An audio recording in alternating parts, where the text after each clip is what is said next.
Welcome back to Weird Stuff in a Can. Today we're revisiting something and it's going to be steak and kidney pudding.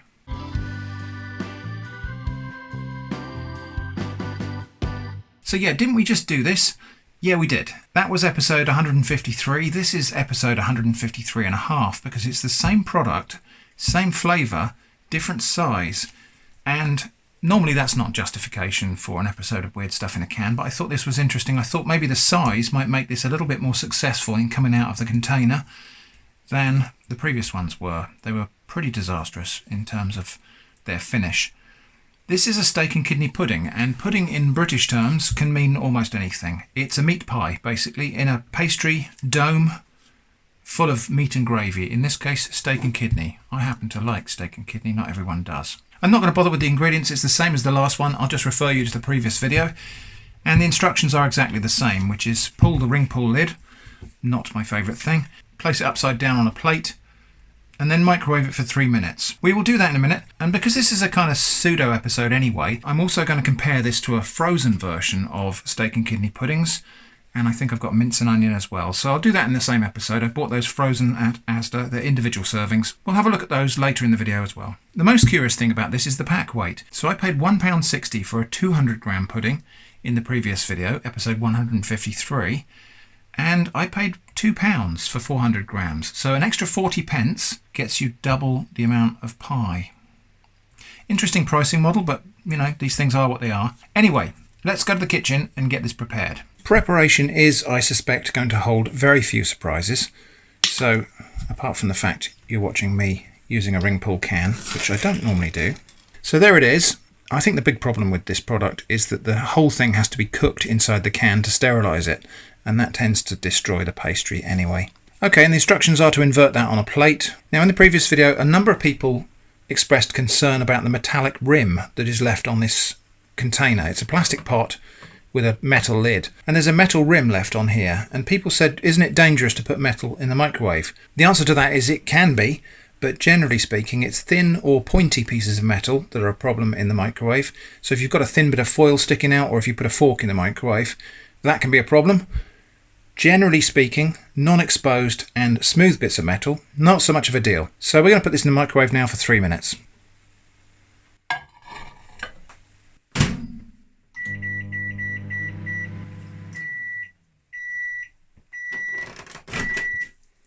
Okay, well, as before, it's been a bit of a disaster. Okay, well, as before, it's burst open. The fillings come out, which comprises meat and gravy and some delicious looking yellow grease. I've got to let that stand now for 30 seconds, which is just about enough time to get it back to the studio before we'll tuck in and see what it's like. Okay, well, there it is. Lunch is served. I'm told that this is quite a common occurrence, this whole bursting open and all the filling coming out thing. So I suppose I shouldn't be too disappointed by that. So inside it's meat in gravy, specifically steak and kidney. I'm just going to try a little piece of the kidney because this one thing I couldn't really taste last time I reviewed these. Okay, I can taste it this time. Well, I tasted it on its own. So, a little bit of the pastry from the bottom with some of the meat and gravy. That's okay. And we'll try a little bit of the top crust here. Again with meat and gravy.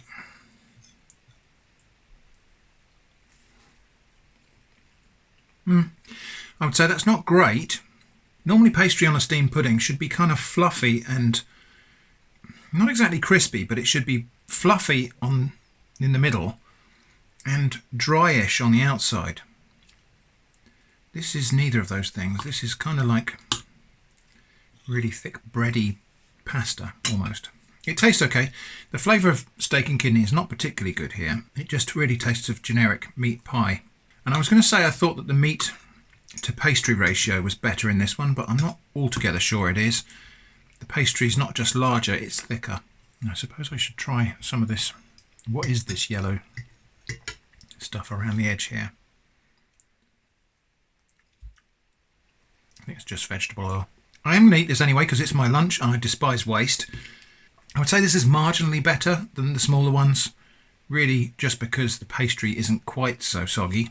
But I think we'll skip forward now to shrimp on a different day in the kitchen. For perhaps a better representation of the genre of steamed puddings, there are these. These are frozen. I've got Holland's steak and kidney puddings and minced beef and onion puddings.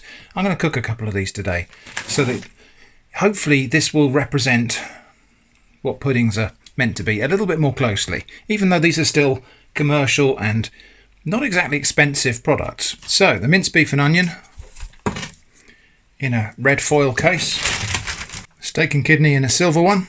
So all we do with these is actually put them in a pan of boiling water and simmer them for 40 minutes. Just stand them in their foil in water and cook them that way. Let's give that a go. So in they go. Cover them up and we cook that for 40 minutes, which is a bit of a long wait for a kind of single serving pie. That's probably why those Fray Bentos 3-minute in the microwave jobs are popular, although I think we're going to see there's a world of difference in the actual outcome. Okay, 40 minutes is up. There's not much visible change, although the top has puffed up a little bit. Got to take those out and let them stand for 5 minutes. The advantage of leaving them to stand for 5 minutes now means that they will dry up a little bit on this top crust. This top crust is going to be very gummy and kind of pasta-like because it's been exposed directly to steam. The waiting is finally over. So we'll just get these out of their foil cups.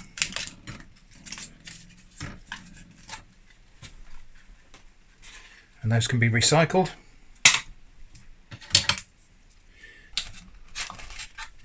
Okay, let's go and give these a taste.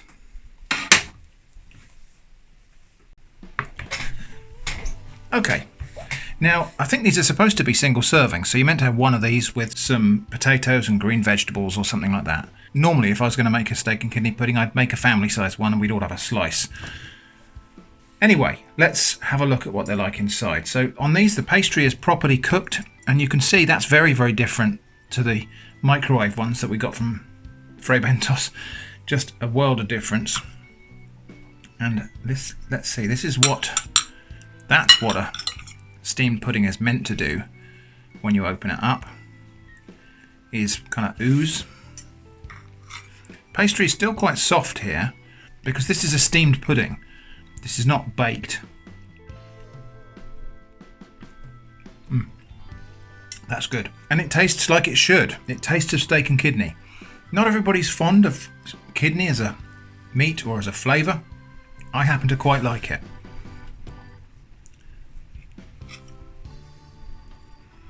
And the minced beef and onion, again, lots of nice sauce in there, but nice soft pastry. The pastry's soft but fluffy like a dumpling. Perhaps most importantly, these two things taste very different from one another. The minced beef and onion has a really pronounced savoury onion flavour. The steak and kidney is sweeter, and you can taste the kidney. So yeah, I'm really happy with those.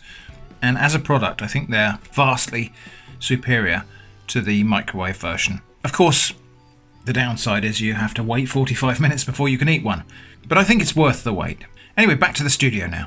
And because that part you've just watched was recorded after this part, I can't give you the comparison here, but hopefully Future Shrimp already did. So that was episode 153.5, Fray Bentos Meaty Puds XL. And don't forget, if you don't think steak and kidney pudding is weird, or you don't think this is a weird thing in a can, that's probably to do with your context. These videos go all over the world, and there are places in the world where the word pudding doesn't normally mean something that even has meat in it. So, you know, weird is a matter of context. Anyway, that's all for now. Thanks for watching, and I hope to see you again soon.